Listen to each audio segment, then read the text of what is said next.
আজকে বানাবো ইলিশ মাছের একটা সহজ রেসিপি, যেটা হলো বেগুন আলু দিয়ে ইলিশ মাছের ঝোল। প্রথমেই আমি এখানে ইলিশ মাছটাকে কেটে ভালো করে ধুয়ে নিয়েছি। এবার এতে পরিমাণ মতো হলুদ আর নুন দিয়ে আমি ইলিশ মাছটাকে নুন হলুদ মাখিয়ে নেব।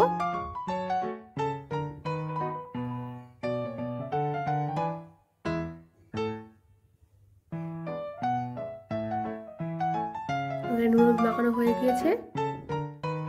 এদিকে আমি বেগুন আর আলুটাকে কেটে নিয়েছি।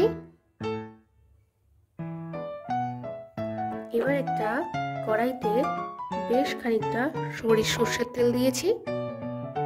এবার তেলটাকে ভালো করে নাড়িয়ে ছাড়িয়ে আমি গরম করে নেব। তেলটা গরম হয়ে এলে আমি এতে দিয়ে দিচ্ছি 1 চিমটে পরিমাণ হলুদ। হলুদটাকে দিয়ে আমি ভালো করে তেলের সঙ্গে মিশিয়ে নেব। এবার আমি ইলিশ মাছের সবকটা পিসগুলোকে ভেজে নেব।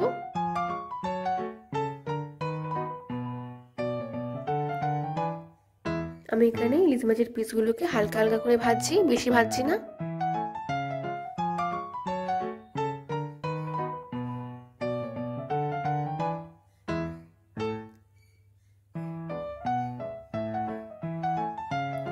ইলিশ মাছ আমার ভাজা হয়ে গিয়েছে। এবার আমি একটা থালায় ভাজাগুলোকে তুলে নিচ্ছি।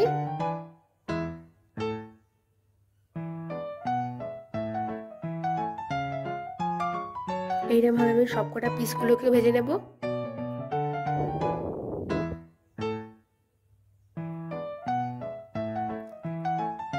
আমার ভাজা হয়ে গিয়েছে।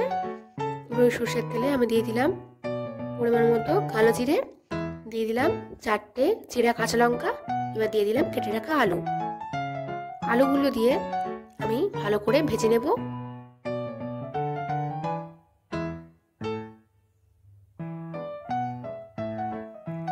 আলু ভাজা হয়ে গেলে আমি এতে দিয়ে দিচ্ছি কেটে রাখা বেগুনগুলো।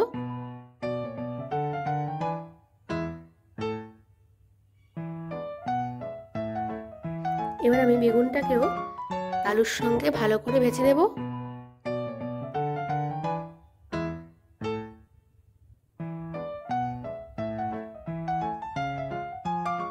আমার আলু আর বেগুন ভাজা হয়ে গেলে আমি এতে কিছু মশলা দিয়ে দেব।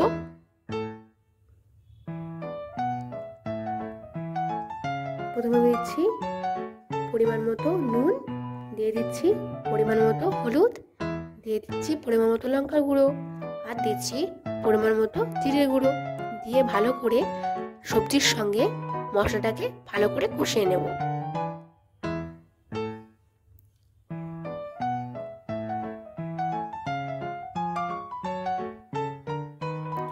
আমার সবজির সঙ্গে মশলা কষানো হয়ে গেলে আমি দিয়ে দেব পরিমাণ মতো জল।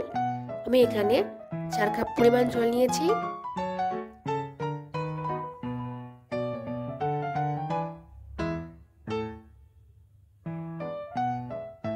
জলটা দিয়ে ভালো করে নাড়িয়ে চাড়িয়ে আমি 10 মিনিটের জন্য ঢাকা দিয়ে রাখবো।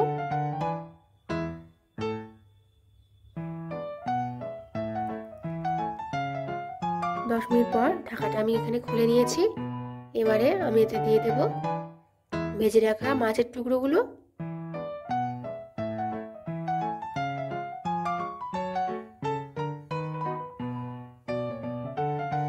মাছগুলো দিয়ে হালকা নাড়াচাড়া করে আমি আরো 10 মিনিট ফুটিয়ে নিচ্ছি।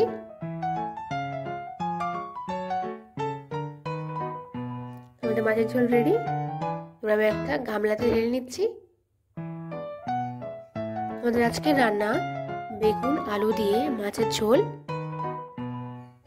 একেবারে রেডি। ভালো লাগলে অবশ্যই লাইক, কমেন্ট এন্ড শেয়ার করবেন। আর আপনাদের যদি আমার রান্না ভালো লেগে থাকে তাহলে অবশ্যই চ্যানেলটাকে সাবস্ক্রাইব করবেন।